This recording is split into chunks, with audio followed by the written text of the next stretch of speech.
Salmo capítulo 1, hoy vamos a estudiar el versículo 5. Pero muchas veces las personas nos mezclamos sin mucho que nos separe. Gracias a Dios cuando vamos al mall o a algún restaurante no nos separan por nacionalidad, ya los chilenos ahí y todos los demás acá. No, gracias a Dios podemos mezclarnos en ese sentido. No nos separan por el saldo en el banco o el estilo de ropa que hayamos colocado.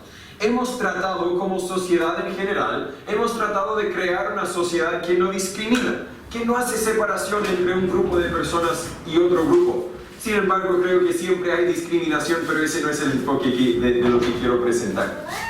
Siempre hay separaciones. Los niños van al colegio y no entran a la sala. Bueno, algunos niños van al colegio, otros se educan en casa, como los nuestros. Pero si un niño va al colegio, no entra a la sala que quiere entrar, entra a la sala que le ha sido asignada. Hay al tiro algunas separaciones. Los adultos van al mall y no todos entran al cine, solamente entran los que han pagado la entrada o el boleto, no sé cómo lo dice.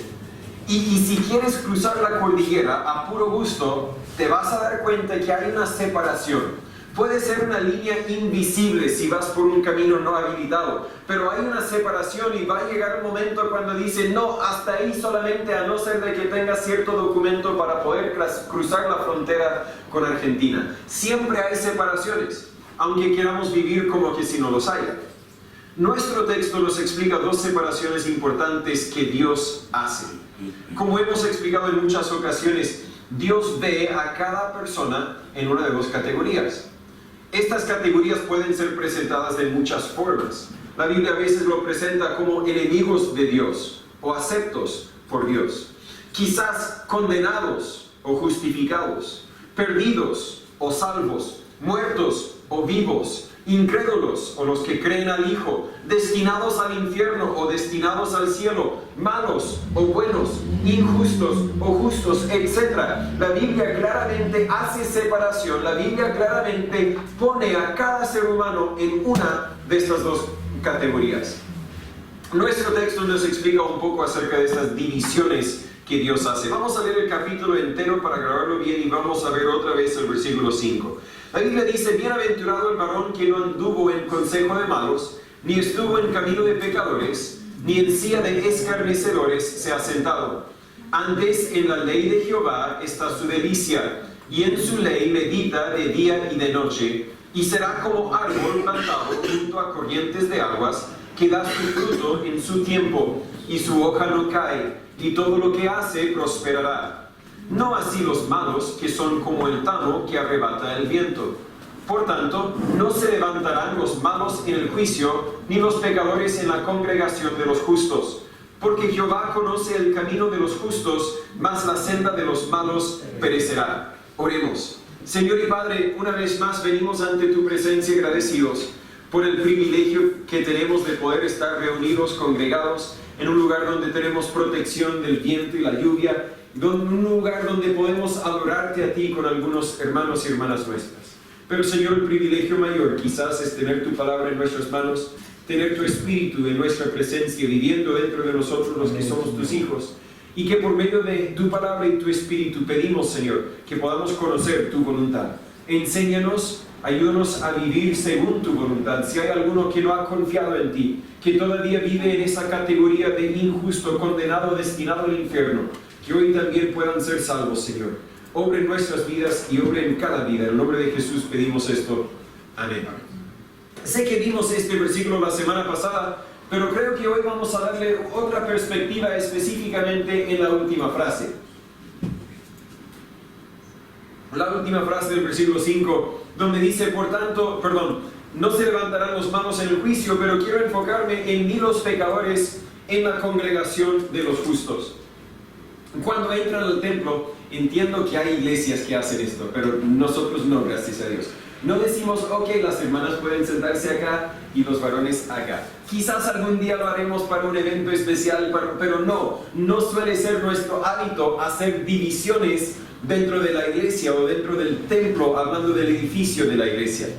No sentamos a los miembros en un lugar y los visitas en otro lugar. Aunque sí quiero empezar a tener el hábito y hoy día se nos descompusieron todas las filas, así que no piensen nada. Pero cuando uno llega, especialmente si llega antes, no se siente en la última fila. Deja la última fila para los visitas o los que llegan tarde. Siéntese un poco más adelante para dejar espacio. Así, el pastor está haciendo divisiones. No, simplemente creo que así podemos tratar bien a los que llegan. Cuando uno llega tarde no quiere entrarse al frente si es la única silla que sobra. Y gracias a Dios esta mañana sobraron pocas sillas. Pero no queremos hacer divisiones. En la iglesia reconocemos la verdad de Gálatas capítulo 3, versículo 28, donde dice ya no hay judío ni griego, podríamos decir no hay chileno ni gringo, ¿ok? No hay esclavo ni libre, podríamos decir no hay empleado ni jubilado, ¿ok? No hay varón ni mujer, y eso no se refiere a la crisis de identidad de género que existe en la sociedad en general, sino se refiere a que Dios nos ve como unos porque todos vosotros sois uno en Cristo Jesús. Dios cuando nos mira, no mira a chileno y gringo, no mira hombre y mujer, no mira nuestra edad, no mira el saldo en nuestro banco, mira solamente una cosa, Cristo Jesús. Creo que Gálatas está escrito a las iglesias en Galacia, así que está hablando a los que tienen a Cristo Jesús. Pero al fondo Dios mira, o has creído en el Hijo, o tienes a Jesús y tienes la vida eterna o no. Dios nos mira de esa forma. Pero nuestro texto nos explica que hay separaciones incluso dentro de la congregación. Espero no repetir lo que el hermano Alan nos enseñó la semana pasada, sino profundizarnos un poco más en la separación de los pecadores en la congregación de los justos. Y debo aclarar que aunque nosotros quizás leemos congregación y pensamos de una iglesia, esto no fue escrito en un momento cuando existían iglesias. Salmo capítulo 1 estaba escrito a la congregación de Israel, podríamos decir. Creo que eso es lo que los israelitas hubieran entendido. Una congregación quizás en ese momento del pueblo, pero quizás más bien una congregación futura. Cuando todos los justos, los redimidos y salvados por Jesús, estemos reunidos en la presencia de Dios en el cielo. ¿Sabías eso? Aunque hoy día quizás peleamos por distintas doctrinas, aunque hoy día quizás nos separamos, no, es que yo soy bíblico bautista, ¿tú a qué iglesia vas? No, yo no voy a ese tipo de iglesia. Al final, en el cielo no vamos a tener denominaciones. En el cielo no vamos a tener doctrinas distintas. En el cielo todos los redimidos por Jesús, todos los que hemos confiado y aceptado por fe el regalo de salvación que Él entiende, estaremos congregados en un mismo lugar. Pero en otras palabras, si entiendo bien que el versículo 5 habla de la congregación de los justos, está hablando de esa congregación todavía futura. Hay una separación entre los que van a estar en el cielo y los que no van a estar en el cielo. Esa separación, creo, es la separación a la que se refiere Salmo capítulo 1, versículo 5. Hasta ahora los primeros 3 versículos han hablado de un varón bienaventurado. Partimos con el tesis de que es bienaventurado porque tiene una relación con Dios. Y de consecuencia ama la ley de Jehová, medita en ella de día y de noche, y de consecuencia Dios lo bendice, trae fruto en su vida como un árbol plantado junto a corrientes de aguas. Pero luego en versículo 4 nos dice, no así los malos, que son como el tamo que arrebata el viento. Ahora estamos hablando de otro tipo de persona, una persona que es muy distinta a esta persona bienaventurada, porque esta persona no tiene una relación con Dios. Y luego versículo 5 aclara cómo hay esta distinción, como hay bienaventurados que tienen relación con Dios y hay malos que no tienen una relación con Dios. Por lo tanto, no se levantarán los malos en el juicio. El hermano Alan nos explicó la semana pasada, es decir, que ellos no podrán decir, pero míreme a mí. No, rechazaste al Hijo de Dios, tú muriste con tus pecados y vas a pasar la eternidad en el infierno. No hay más que hacer cuando tu vida termina. Ni los pecadores en la congregación de los justos. Hay una separación, y esa separación primeramente es una separación divina. Con eso quiero decir que solamente Dios sabe quién pertenece a cuál grupo.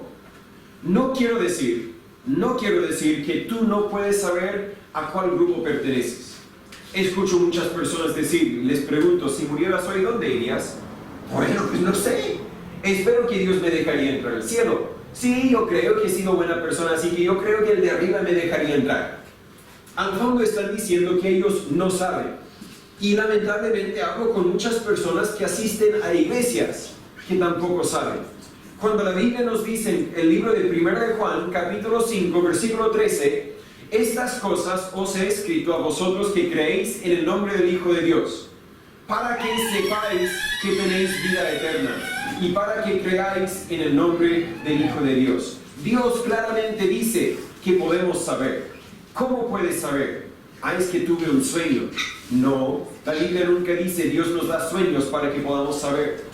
Dios dice, estas cosas os he escrito para que sepáis que tenéis vida eterna. Específicamente el libro de 1 de Juan. Así que si alguno quizás no sabe si tiene vida eterna, no sabe en cuál de los dos grupos pertenece, estudia el libro de 1 de Juan. Si necesita ayuda con eso, háblame, con gusto le ayudaré. Porque este fue el libro que en mi vida, a mí me convenció. A los 12 años de edad yo había sido criado en una iglesia, mis padres me veían y decían, ese sí es un cristiano, porque yo era el bueno entre los dos. Dilo a mi hermano y él te diría lo mismo. Yo era el bueno entre yo y mi hermano. Pero mis padres creían que yo era cristiano, que yo era salvo, pero algo me inquietaba y yo tenía la duda. Y el pastor de los jóvenes dijo, Natán, lee el libro de 1 de Juan. Fue escrito para que sepáis que tenéis vida eterna. Si no sabes, lee la Biblia y Dios te va a hablar por medio de la Biblia. Yo leí 1 de Juan, de hecho ni lo tenía que leer por entero, porque capítulo 1, capítulo 2, capítulo 3, hasta ahí llegué, pero el capítulo 4 y 5 también repiten el tema. El que no ama, no conoce a Dios. ¿Cuál fue el versículo? No se me viene a la mente. El que dice que ama a su hermano, pero no ama a Dios, es mentiroso. No cito mal. Porque el que no ama a su hermano, a quien ha visto, ¿cómo puede amar a Dios a quien no ha visto? Lo tendré que leer más adelante. El amor a mi hermano era lo que me convenció de mi pecado. Porque yo no amaba a mi hermano, ni mi hermano de sangre, ni los hermanos en la iglesia, y yo pude reconocer que yo no tengo vida eterna. Yo soy ese hombre malo, que soy como el tamo que arrebata el viento, según Salmo capítulo 1. Dios usó su palabra para convencerme a mí de mi necesidad de salvación, y esa noche pude por primera vez admitir que yo estaba mal. Hablamos en la hora de escuela dominical la necesidad de la humildad. Claro, yo por primera vez pude humillarme y decir, Dios, no soy salvo. A pesar de lo bueno quizás que he sido a los ojos de ciertas personas, yo sé que soy malo y necesito que me salves.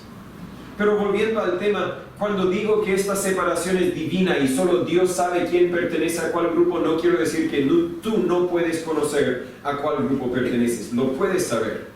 Pero quiero decir que nosotros no podemos saber quién más pertenece a cuál grupo. Es decir, yo no puedo ver y decir, oh, Tito, tú sí eres bienaventurado, sí, bienvenido, bienaventurado. Oh, no sé cuál persona, Sara. No, yo entiendo que tú no eres de los bienaventurados, tú eres uno de los... La Biblia no nos da ese tipo de entendimiento. Podemos llegar a alguna idea, algún tipo de conclusión al observar la forma en que viven sus vidas. Mateo capítulo 7, versículos 16, de hecho búscalo por favor. Soy malo en citar todos los versículos y algunos me dicen es que habla tan rápido que ni lo puedo notar. Mateo 7, 16, búscalo por favor, vamos a tomar un poco más tiempo para que lo puedan ver con sus ojos. Algunos incluso ya cerraron la Biblia, dijo, ya leyó el texto, así que nada más que hacer. No, voy a ver si cambio mis hábitos en ese sentido. Mateo 7, 16, la Biblia dice, Jesús dice, por sus frutos los conoceréis. ¿Se recogen uvas de los espinos o higos de los abrojos? Así todo buen árbol da buenos frutos, mas el árbol malo da malos frutos. Estudiamos ese pasaje cuando estudiamos Salmo 1.3, que da su fruto en su tiempo. Versículo 18. El árbol bueno no puede dar frutos malos, ni el árbol malo dar frutos buenos. Todo árbol que no da buen fruto es cortado y echado en el fuego. Así que por sus frutos los conoceréis. ¿Qué está diciendo aquí? No está diciendo que cada persona moral es uno de los justos, es uno de los que van a estar en la congregación de los justos en el cielo. No es lo que está diciendo, sino está diciendo lo que está por dentro de una persona va a salir por fuera. Y si lo que está por dentro es maldad y naturalmente somos malos, en mi ejemplo, antes de conocer al Señor, yo odiaba a los que estaban en mi alrededor, quizás no todos, pero yo odiaba a muchos. Mi fruto, aunque nadie lo veía, porque yo sabía bien maquillarme, es una expresión que ocupo para decir, sabía disfrazarme como cristiano, cuando realmente no era cristiano. Yo sabía fingir que era bueno, cuando realmente era malo. Entonces los demás no sabían nada, pero yo sabía que yo no era bueno, que dentro de mí era puro malo, frutos malos, por sus frutos los conoceréis. Este pasaje también nos habla de dos separaciones. Lo vamos a ver en mayor detalle en un momento, pero habla de una separación de identidad, algunos buenos y algunos malos, y una separación de eternidad, algunos que van a ser echados al fuego y otros que no. Este fuego puede referirse al infierno para los que nunca creyeron en Jesús. Y también podría referirse a los creyentes que no dan buenos frutos, serán destruidos físicamente, pero un creyente, aun si no da buenos frutos, no está en peligro del infierno, porque la vida eterna es eterna. No se basa en lo que hago yo, se basa en lo que Jesús hizo por mí. Amén. 1 de Corintios capítulo 5, Pablo habla de un miembro de una iglesia que vivía en pecado y no se arrepentía de sus pecados. En versículo 5 de ese capítulo, Pablo explica que tal vez sea necesario que su cuerpo sea destruido, pero su espíritu sería salvo. Es decir, nosotros, incluso siendo hijos de Dios, podemos llevar nuestro pecado a tal extremo que Dios dice, hasta ahí no más. Te voy a quitar la vida. Pero Dios no nos quita la vida eterna, nos quita la vida física. Tu destino eterno no depende de lo que hayas hecho o no hayas hecho. Depende de lo que Jesús ha hecho por ti. Si no has aceptado la muerte de Jesús como el pago para tus pecados, si no has dejado que Dios te transforme, entonces no tan solo eres incapaz de producir buenos frutos, sino que también eres incapaz de evitar el infierno. Pero nunca podremos realmente saber quién pertenece a cuál grupo, ya que un pecador moral puede parecerse más cristiano que un cristiano verdadero.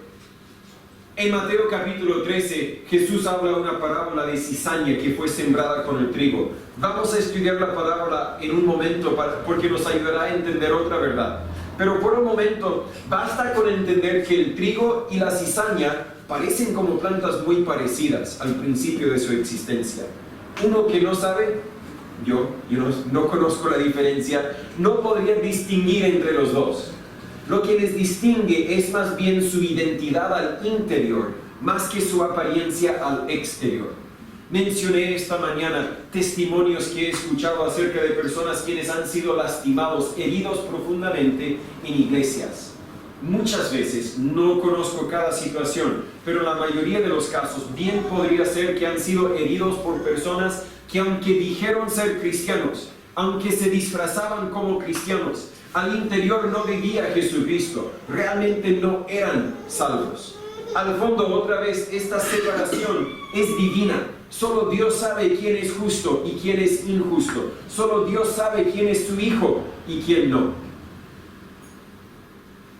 Pero sepa por seguro que Dios sabe, solo Dios sabe. Y Dios sabe. Segunda de Timoteo 2:19, la Biblia dice, mas el fundamento de Dios está firme teniendo este sello. Conoce el Señor a los que son suyos, y apártese de iniquidad todo aquel que invoca el nombre de Cristo. Conoce el Señor a los que son suyos. Este versículo también nos ayuda a entender que aunque nosotros quizás no podemos saber quién pertenece a cuál grupo, Dios conoce. Otra vez en Gálatas capítulo 4, versículo 9, mas ahora conociendo a Dios, o más bien, siendo conocidos por Dios, ¿cómo es que os volvéis de nuevo a los débiles y pobres rudimentos a los cuales os queréis volver a esclavizar? Creo que quizás cuando empezamos el culto entre semanas, espero que en noviembre, diciembre al más tardar, vamos a empezar un culto entre semana el día miércoles, quizás a las 7:30. Me desvío de mis notas para otro anuncio. Vamos a seguir teniendo la actividad de jóvenes que va a empezar a las 7 y de hecho todos estarían invitados a las 7. ahora empezamos a preparar la comida a las 7, pero yo voy a ver si me adelanto un poco para tener la comida lista a las 7. Pueden venir y compartir algo, un sándwich, un completo, algo. No puedo prometer una rica comida, pero algo habrá de 7 a 7 y media. Y luego a las 7 y media empezamos el culto. Quizás cantamos algunos himnos y de ahí mandamos a los jóvenes para que tengan su clase y los demás nos quedamos para un estudio y un tiempo de oración. Y creo que vamos a empezar a estudiar el libro de Gálatas. Lo estudiamos hace mucho rato, pero hace tanto rato que los que vieron ese estudio quizás no estaban. Así que vamos a poder volver a verlo. Y el punto de Gálatas es la libertad que tenemos en Cristo. Es decir, Cristo conoce que somos suyos. Ya no tenemos que esforzarnos para ser suyos, porque ya somos suyos. Quizás... Bueno, yo cuando cuidé a niños del Senamen, el Senamen en los Estados Unidos, nos explicaban que va a existir un periodo, normalmente un periodo breve, que es conocido como el periodo de la luna de miel, parecido a cuando los casados, recién casados, al principio todo está impecable, se aman, no dicen ninguna palabra fea, pero llega el momento cuando surge el primer conflicto. Algunos quizás la luna de miel dura meses, otros quizás solo días, pero llega el momento cuando eso desploma. Lo mismo con los niños. Vienen a tu casa y al principio creen que estas son puras vacaciones. Así que la luna de miel, lo que digas lo haré, no hay problema. Pero luego se aburren de eso, saben que aquí van a estar un rato y se enojan. Y como están enojados, se van a enojar contra los adultos. Y van por varios procesos de esa emoción, de dejar la familia que tenían, de asimilarse a esta familia. Pero en mi caso llegó un momento cuando los niños que yo tenía, que estaba cuidando, se dieron cuenta de que jamás volverían con su mamá. Ya llevaban años en el sistema, solo quizás un año conmigo, jamás volverían con su mamá. Y se abrió la posibilidad de que quizás yo los podría adoptar. Y empezaban a negociar conmigo. Dijeron, sí, por favor, adóptenos, mire, vamos a dejar de pelear. Mentira, ¿cuáles hermanos de 11 y 13 años no pelean? Vamos a siempre, y querían decirme todo lo bueno que podían hacer para esforzarse, para poder ser mis hijos. Y yo les dije, mire, si les puedo adoptar, y ya saben, no les pude adoptar, si les puedo adoptar no dependerá de lo que ustedes hagan. Dependerá de decisiones que tomen los adultos en este caso. Y al final el Sename no me los quiso dar y Dios tenía otros planes para mí y para mi familia. Pero el punto es que a veces uno se esfuerza para ser hijo. Pero una vez que es hijo, debe entender que ya no tienes que esforzarte. Ya eres hijo y puedes gozar, puedes confiar en eso. En algunos momentos con otros niños más chicos que mis padres tenían, les gustó vivir con ellos, pero en momentos mi papá se molestaba por la forma en que se portaba un niño. Y una vez el niño empezó a llorar y dijo, ¿me vas a echar de tu casa? Él dijo, no te voy a echar. Por favor, obedéceme, por favor, haz lo correcto, pero no te voy a echar. Estás en mi casa, te acepto como miembro de la familia y ahí se acabó. Me desvío del tema. Pero el punto es, siendo conocidos por Dios. Dios conoce los que son tuyos. Y el punto de Gálatas, no tienes que esforzarte si ya eres hijo de Dios. De hecho, no puedes esforzarte para ser hijo de Dios, porque no se basa en lo que nosotros hacemos. Siendo conocidos por Dios, dice Gálatas 4:9. No recuerdo quién era, pero era un predicador conocido en los Estados Unidos quien fue diagnosticado con Alzheimer, si lo digo bien. Esa condición donde uno empieza, más que demencia senil, más fuerte que eso, empieza a olvidarse de todo. Y uno sabe que al final de la vida ni se acordará de su propia esposa. Y alguien le preguntó y le dijo, pastor, ¿qué va a pasar si hasta te olvidas de Dios? Y él dijo, si olvido de Dios y espero no olvidarme de Él, pero si olvido de Dios no importa, porque sé que Él no se olvidará de mí. Y eso es lo único que importa, que Dios conoce los que son suyos. Esta separación es divina, porque solo Dios sabe, pero tenga por seguro que Dios sabe. Esta separación en la congregación de los justos también es segura. Con eso quiero decir que es definitiva, es concreta, es real. No es una fábula que los predicadores dicen a la gente para que entreguen una ofrenda, como los en la feria decían. Entonces yo sé, el que está bienvenido en tu iglesia es el que deja una ofrenda. Le dije, no. De hecho, casi ni comentamos la ofrenda. Pero no es una fábula de los predicadores. Esta separación es lo que la Biblia dice. Y la Biblia dice que entregar una ofrenda no afecta la separación, no afecta la salvación.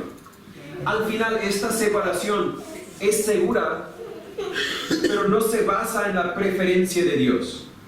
Si yo voy a tener una fiesta, quizás voy a invitar a mis amigos más cercanos. Supongamos que un vecino llega a quien no invité. ¿Lo dejo entrar o no? Bueno, mi decisión, mi fiesta, mi casa. Yo decido si él entra o no. Dependería de mi preferencia. Si quiero, lo dejo. Si no quiero, le digo que se vaya. Pero no hay ninguna persona que Dios no quiere dejar entrar al cielo. Segunda de Pedro capítulo 3 versículo 9 dice: el Señor no tarda su promesa como algunos la tienen por tardanza, sino que es paciente para con nosotros, no queriendo que ninguno perezca, sino que todos procedan al arrepentimiento. Si la salvación se basara exclusivamente en la preferencia de Dios, no habría separación, todos estaríamos en el cielo. Romanos 5, versículo 8, la Biblia dice: mas Dios encarece su amor para con nosotros, en que siendo aún pecadores, Cristo murió por nosotros. Aún siendo malos, aún siendo bajo la ira de Dios, Jesús vino y murió en nuestro lugar. Ahora algunos quizás dirían, en nosotros en este versículo, somos los salvos. Claro, Cristo murió por nosotros los salvos, pero los demás no murió por ellos. Pero 1 de Juan capítulo 2 versículo 2 dice: y Él, Jesús, es la propiciación por nuestros pecados, y no solamente por los nuestros, sino también por los de todo el mundo.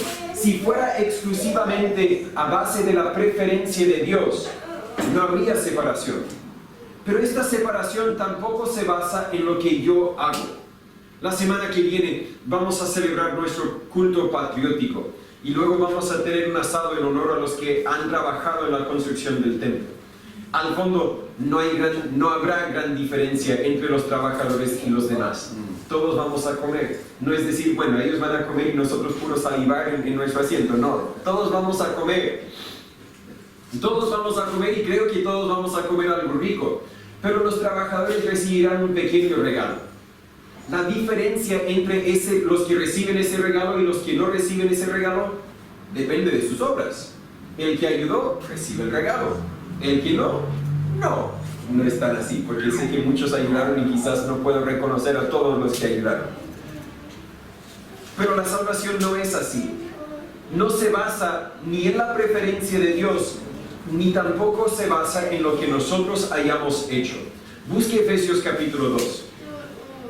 Mientras que busquen Efesios capítulo 2, les quiero leer Romanos 3, 28.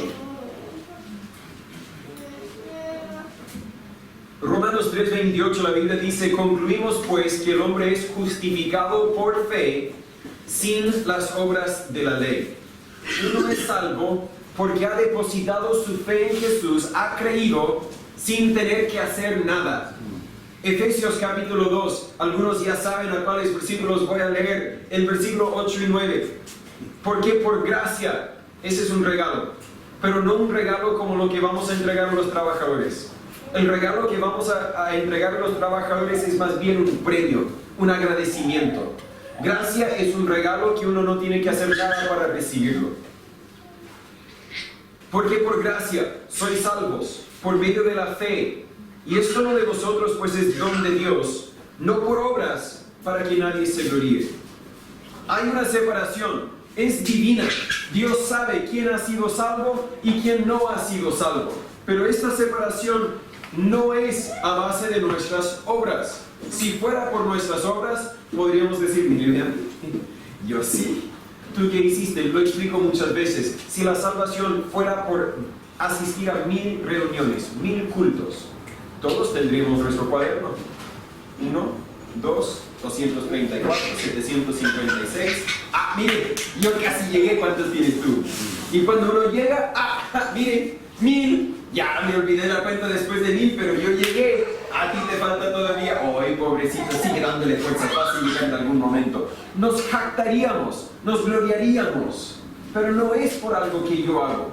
Es por lo que Jesús ha hecho. Lo único que yo tengo que hacer es aceptarlo por fe. Ahora, dije que la separación no se basa en la preferencia de Dios. pero sería más preciso decir que no se basa exclusivamente en la preferencia de Dios. El que asiste a mi fiesta depende de mi preferencia, es cierto. Yo no quiero invitar a todos, yo no puedo invitar a todos, pero el que entra al cielo también depende de la preferencia de Dios.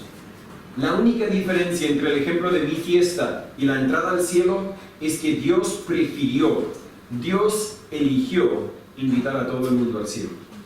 La Biblia claramente dice: de tal manera amó Dios al mundo que haya dado a su Hijo unigénito, para que todo aquel que en Él cree no se pierda, mas tenga vida eterna. Cualquiera puede decir: mire, aquí está mi invitación, no me digas que no me han invitado. La Biblia claramente dice: yo también estoy invitado a entrar al cielo. Pero la ilustración de mi fiesta también demuestra la responsabilidad individual de aceptar la invitación. El domingo que viene todos están invitados al asado que tendremos después del culto. No solo ustedes, sino todo el sector está invitado. Lo hemos publicado en Facebook, no hemos imprimido muchas invitaciones, quizás hubiera imprimido algunos para pasar a los vecinos, pero todos tienen WhatsApp, así que compárteles la invitación por el WhatsApp. Quizás haremos otro diseño gráfico específicamente para el asado para poder invitarlos. Muchos son invitados, pero no todo el sector vendrá. Bueno, espero que no todo el sector venga. Estoy planificando unos 50, 60 en cuanto a la porción de la carne. Muchos no vendrán, ¿por qué? Porque aunque han sido invitados, no van a aceptar la invitación. Algunos quizás no saben que están invitados. Y ahí, si lo aplicamos al Evangelio, vemos la responsabilidad. Si sientes compasión por tus amigos, entonces háblales de tu Señor. Háblales de Cristo, cuenta a tus amigos. Tenemos que compartir lo que Dios ha hecho. Otros quizás no vendrán porque no quieren venir. O quizás quieren venir, pero no quieren venir lo suficiente para salirse de la cama. O venir si está lloviendo y esperemos que no llueve. Oren por el clima el domingo que viene. Al fondo, no vienen porque ellos decidieron, ellos eligieron no venir. La vida eterna es muy parecida. Dios invita a todos, pero no todos van a ser salvos. ¿Por qué? Algunos quizás porque no han escuchado el Evangelio. Nosotros tenemos que decirles, tenemos que invitarles a conocer a Cristo. Pero otros quizás no serán salvos porque no decidieron aceptar el regalo que Dios ofrece. La salvación es por gracia. Ese es el rol de Dios. Dios ya hizo todo lo que hay que hacer. El regalo ya está pagado, ya está comprado, ya está envuelto, si queremos usar esa ilustración de un regalo para un cumpleaños o para cualquier ocasión. Ese es el rol de Dios. Si Dios no fuera un Dios de gracia, nadie sería salvo. Pero la salvación también es por fe. Y ese es el rol nuestro. Si no respondes con fe, si no crees a la invitación que Dios te extiende, no serás salvo. Juan 1:12, la Biblia dice: mas a todos los que le recibieron, a los que creen en su nombre, les dio potestad de ser hechos hijos de Dios. La salvación a todos, pero no todos van a estar en la congregación de los justos en el cielo. A los que le recibieron, a los que creen en su nombre, les dio potestad de ser hechos hijos de Dios. En Hechos capítulo 16, versículo 30, lo mencioné en la hora de la escuela dominical. El carcelero de Filipo pregunta a Pablo y Silas: señores, ¿qué debo hacer para ser salvo? Ellos no le dicen: no tienes que hacer nada, Dios lo va a hacer todo. Ellos dicen: Dios lo ha hecho todo, pero falta algo. Creen en el Señor Jesucristo y serás salvo tú y tu casa. Dios extiende la gracia, pero el ser humano tiene que responder con fe. Entienda por favor que creer en Dios no es una obra. Al final no estás haciendo nada, no estás cambiando nada. Estás confiando que Jesús hizo todo lo que hay que hacer y que Dios cambiará en ti lo que hay que cambiar. Romanos 11:6, la Biblia dice: y si por gracia, ya no es por obras. De otra manera, la gracia ya no es gracia. Y si por obras, ya no es gracia. De otra manera, la obra no es obra. Lo que la Biblia claramente está diciendo: o la salvación es un regalo que Dios te regala, o es una obra que tú mereces y ganas. No puede ser las dos cosas. En el mismo sentido, si no quiero usar ejemplos para incomodar a gente, así que vamos a usar un hermano imaginario Tito. Digamos que el hermano Tito me toma mucho cariño y dice: pastor, quiero regalarte un computador nuevo porque veo que el tuyo es algo antiguo. Aquí está tu regalo. ¿Qué tengo que hacer yo para recibir ese regalo? Tomarlo. Recuerden que tomo las salvaciones por fe. En cambio, si yo le digo: wow, hermano Tito, yo sé que esto vale, no sé, 500,000 pesos, así que no tengo la plata hoy día, pero a la próxima semana, a ver si tengo saldo en el banco, te lo pago. Eso ya no es un regalo, ahora es algo que yo he comprado. La salvación no es algo que tú compras, es algo que Dios regala. Y si Dios no te lo regala, no lo tienes, no hay otra forma de obtenerla. La salvación o creer en Dios no es una obra, creer en Dios tampoco es un mérito. Es una palabra que no vas a encontrar en la Biblia, pero algunas personas la ocupan para describir lo que la salvación definitivamente no es. La palabra, viene de la palabra merecer. El diccionario de la Real Academia Española define mérito como acción o conducta que hace a una persona digna de premio o alabanza. Al fondo, si haces una obra, entonces tienes mérito. Los que reciben el regalo la semana que viene, y es pequeño, los que reciben el regalo pueden decir: yo lo merecí. Y alguno quizás vendrá después: oye, pastor, ¿dónde está el mío? Si yo también ayudé.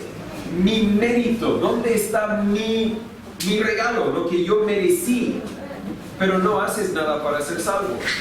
No hiciste nada para merecer la invitación que Dios te extiende, simplemente la aceptaste por fe.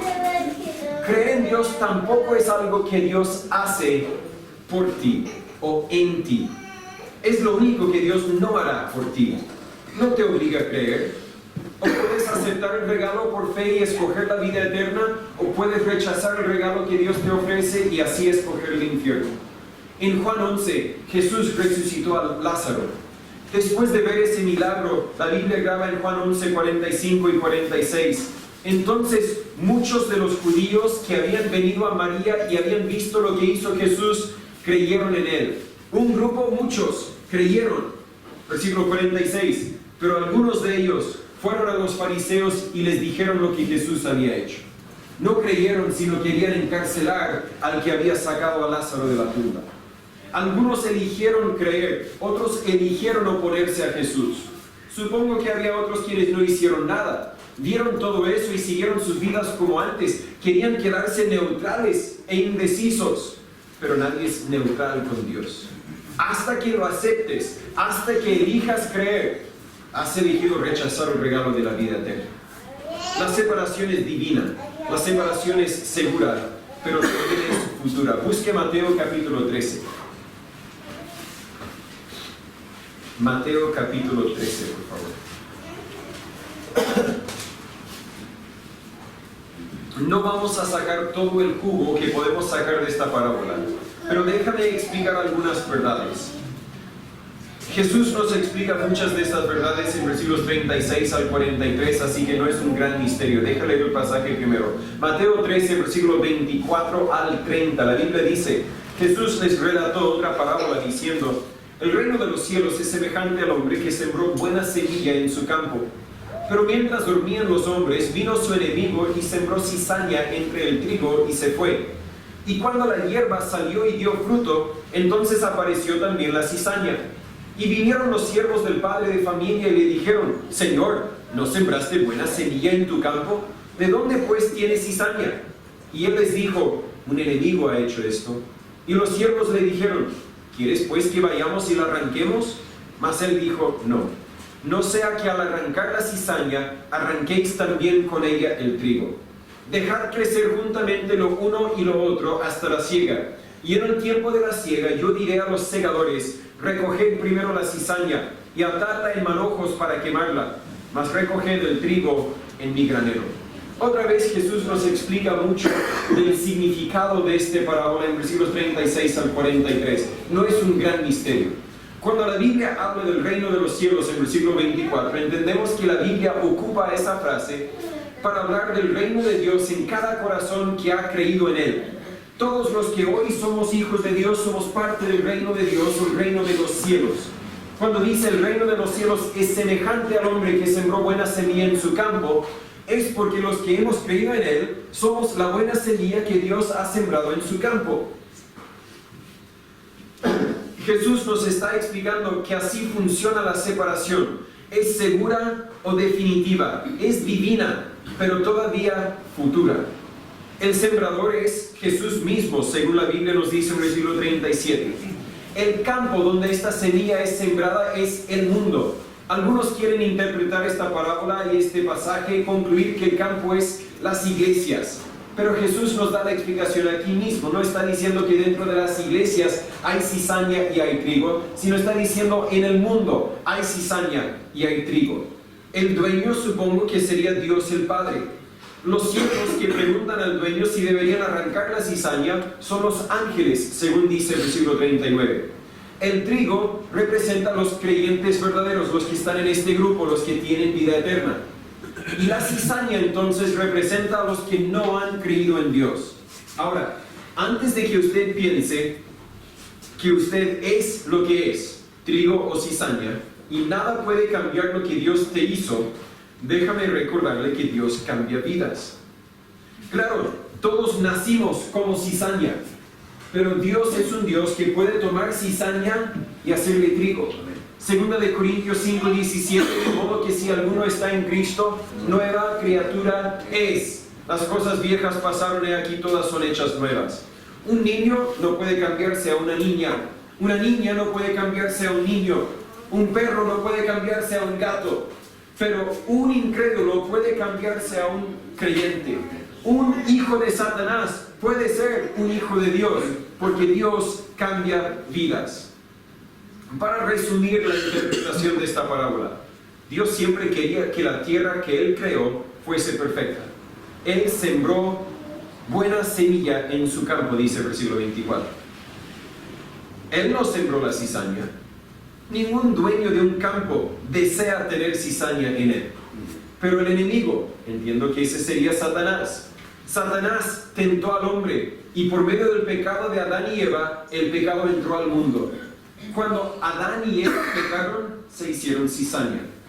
Note que ellos eran los únicos quienes tenían una relación con Dios y la perdieron. Eran los únicos justos quienes llegaron a ser injustos. Porque ellos eran los únicos quienes empezaron su existencia como justos. Literalmente eran perfectos, literalmente eran sin pecado. Nadie más puede decir, Dios me hizo perfecto y sin pecado. No, solo Adán y Eva.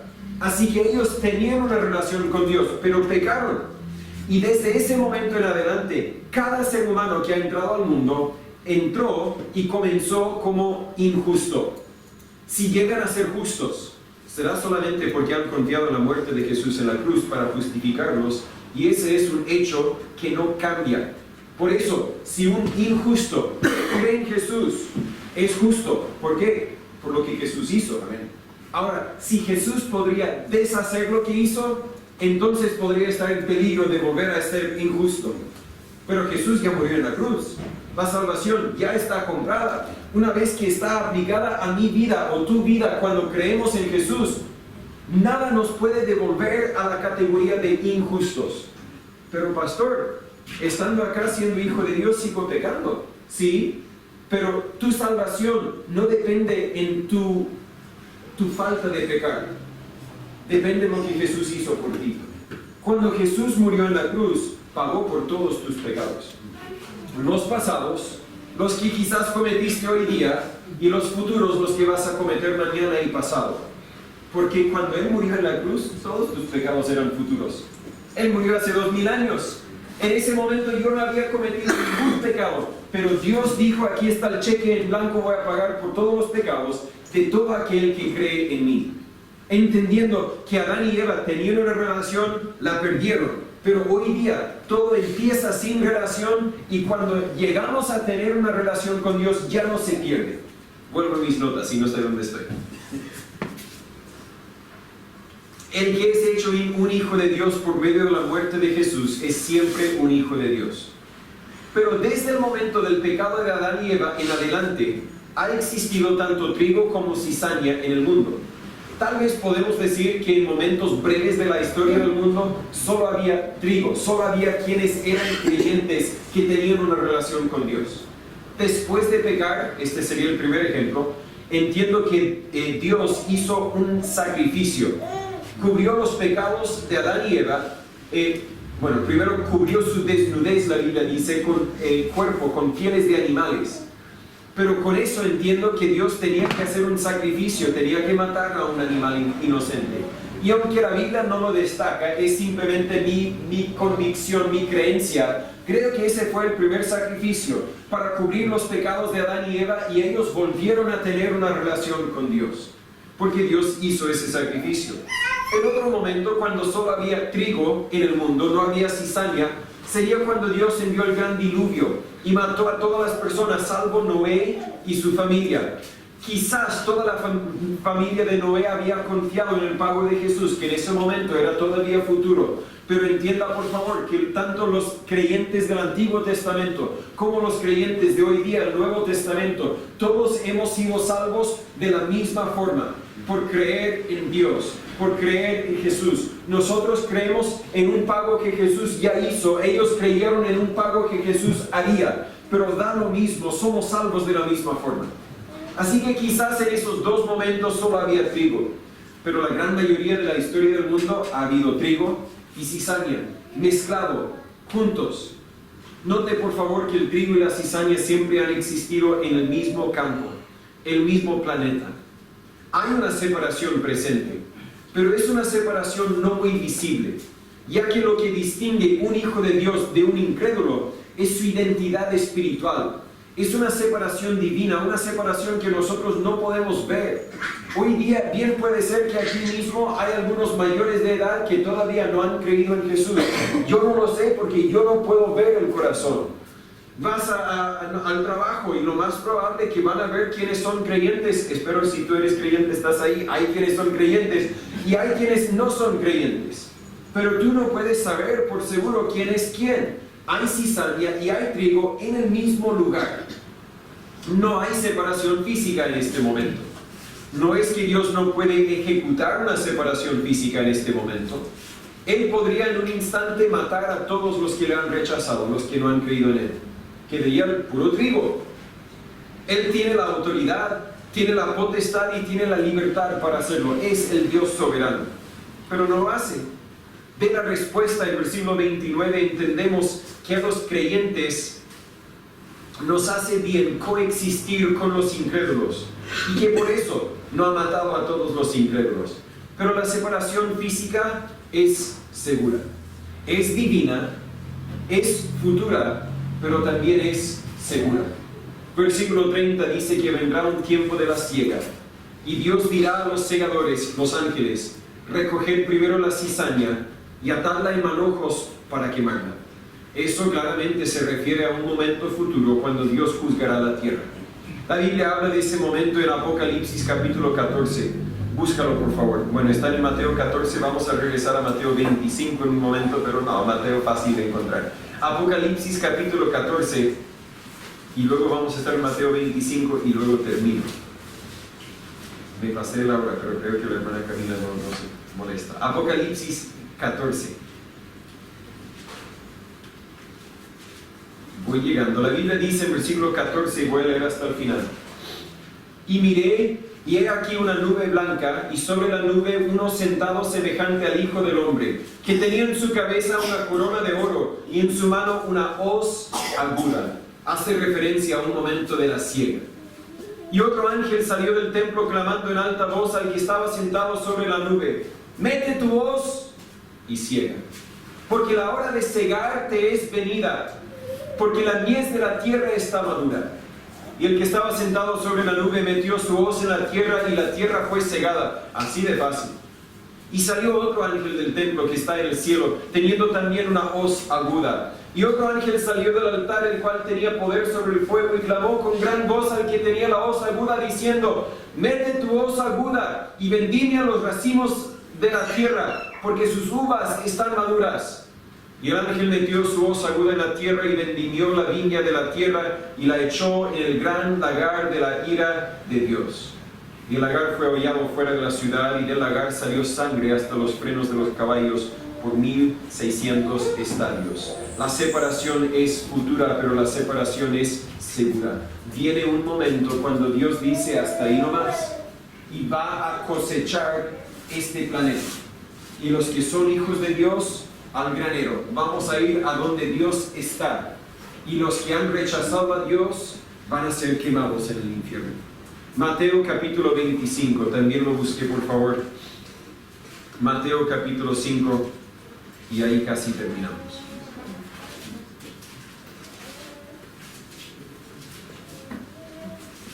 Jesús describe ese momento de la siega, ese momento del juicio, podemos decir, lo describe de esta forma. Mateo 25, versículo 31.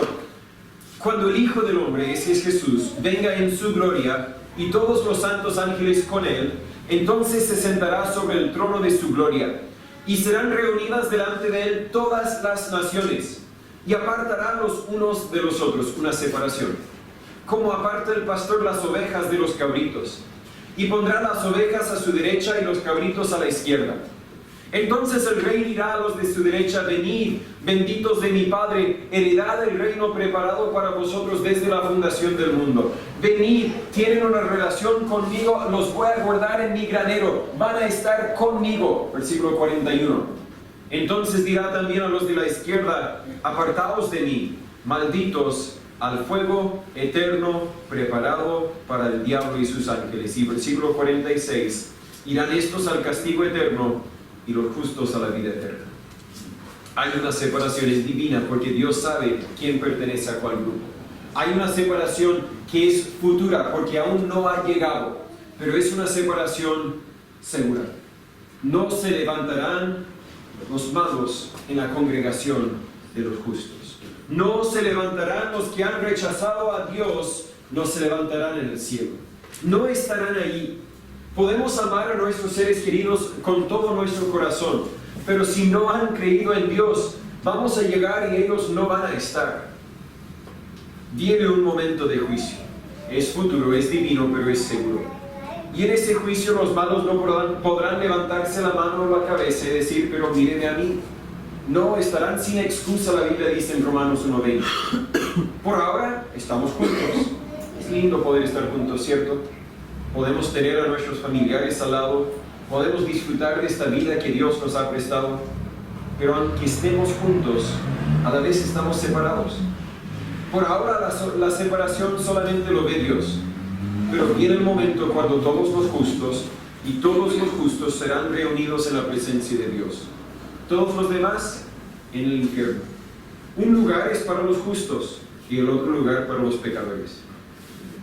¿Cómo puedes cambiarte de grupo? Todos hemos empezado como pecadores. Romanos 3:23, por cuanto todos pecaron y están destituidos de la gloria de Dios. Todos pecaron y están separados de la gloria de Dios. No hay cómo nosotros podemos llegar de aquí para allá. Pero Dios envió a su Hijo Jesucristo a morir en nuestro lugar.